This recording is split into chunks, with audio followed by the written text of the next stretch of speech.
Hello மக்களே, இன்றைக்கி என்ன சமையல்னா சாம்பார் சாதம் தான் செய்ய போகிறோம். முதல்ல பருப்பை வேக வச்சுக்கணும். நான் இதில் 4 டம்ளர் தண்ணி சேர்த்து 2 விசில் விட்டுருக்கேன். நான் 1 டம்ளர் அரிசி வைக்க போகிறேன். 1 டம்ளர் அரிசிக்கு சாம்பார் சாதத்துக்கு 6 டம்ளர் தேவைப்படும். இப்போ இந்த தண்ணியை எடுத்து டம்ளரில் அளந்துக்குவேன் நான். ஏன்னா பிகினர்ஸாக இருந்தீங்கன்னா உங்களுக்கு கொஞ்சம் ஈஸியாக இருக்கும். ஒரு சிலவங்க பருப்பையும் அரிசியும் சேர்த்தே போட்டு வேக வச்சுருவாங்க. தெரியாதவங்க இந்த மாதிரி பிக்கப் பண்ணிக்கிங்க நீங்கள். ஓகே, இப்போ நம்ம வீடியோக்குள்ளே போகலாம். ஹலோ மக்களே, இன்றைக்கி என்ன சமையல்னா சாம்பார் சாதம் தான் செய்ய போகிறோம். அதுக்கு என்னென்ன தேவைன்னா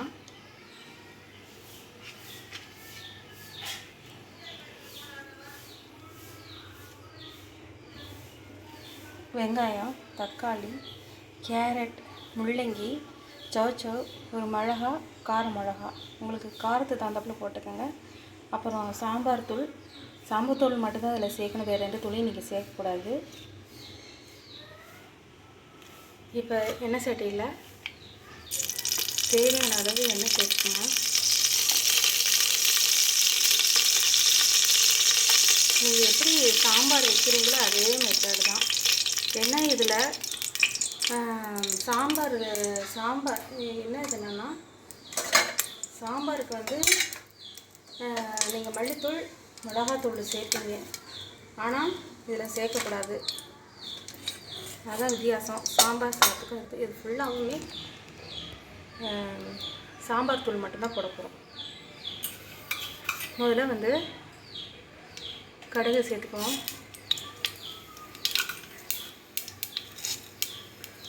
கடுகு பொரிஞ்சோடனே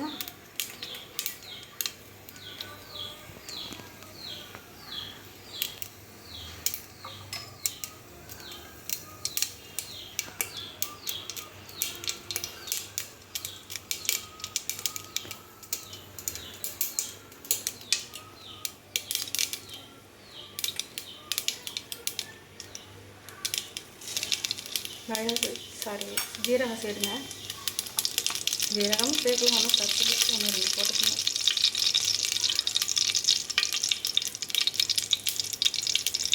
பெருங்காயத்தூள் சேர்ந்தால் வாசமாக இருக்கும். வாய் கொடுக்கலாம் இருக்கும். பருப்புனாவே வாயு தான். வயசானவங்களுக்குலாம் போட்டு சேர்த்துக்கலாம். நீங்கள் பூண்டு சேர்த்துக்கலாம்.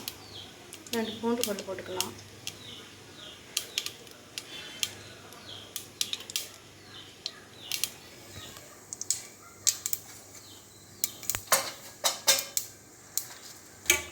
அடுத்து ஜீரகம் பொரிஞ்சிருச்சு.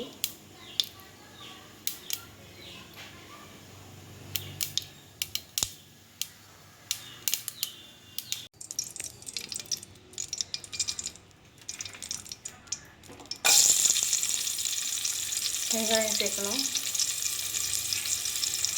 நீட்ட வாக்கில் வெட்டியிருக்கோம்.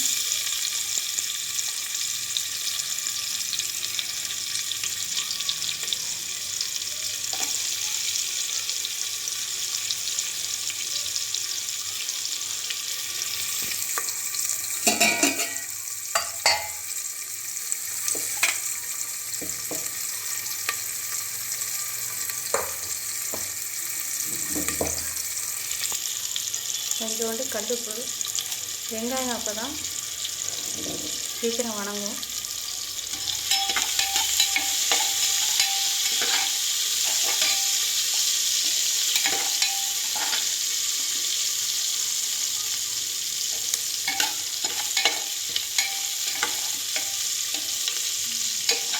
வெங்காயம் வணங்கிடுச்சு. இப்போ தக்காளி பழம் சேர்க்கலாம். இப்போ குக்கர்லேயே போகிறதுனால சீக்கிரம் எல்லாமே வெந்துடும். வேகாதுன்ற இது இருக்காது.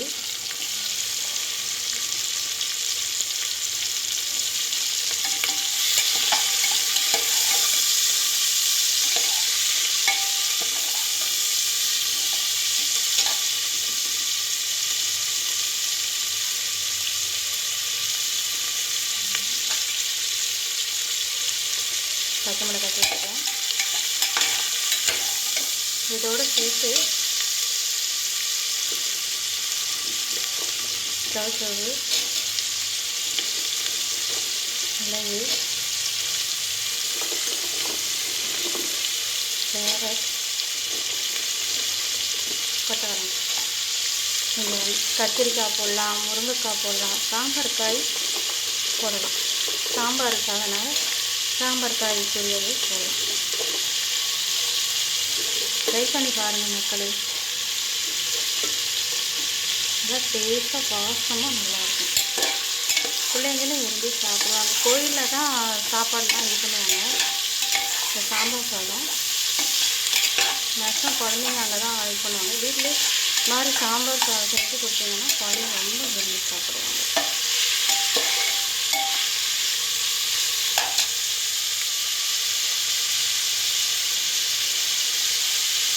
இப்போ 1/2 டம்ளர் தண்ணி வச்சுருக்கேன்.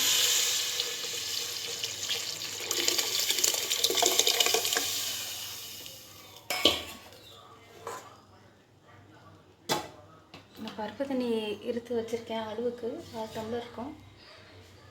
இதிலேயே வந்து பருப்பு அரிசியும் போட்டலாம். அதுலேயே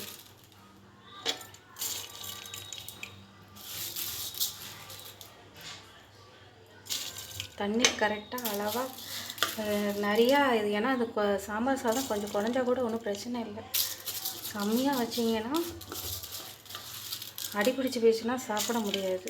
பார்த்து செய்யுங்க.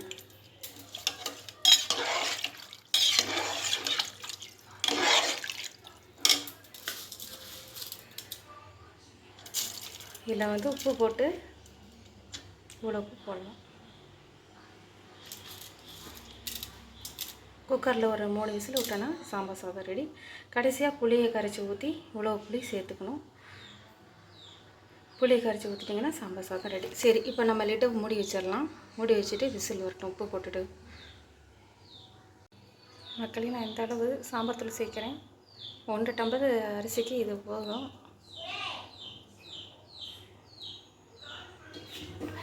அது வெங்காய தக்காளி போடுறப்பையும் போட்டு வணக்குனிங்கன்னா அந்த பச்சை வடை இருக்காது.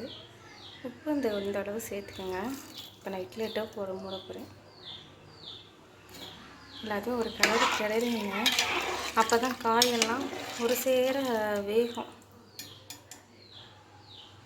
உப்பு பார்த்துக்கோங்க, பத்தலைன்னா போட்டுக்கோங்க. ஹலோ மக்களே, 3 விசில் விட்டாச்சு. சாம்பார் சாதம் ரெடி ஆகிடுச்சு.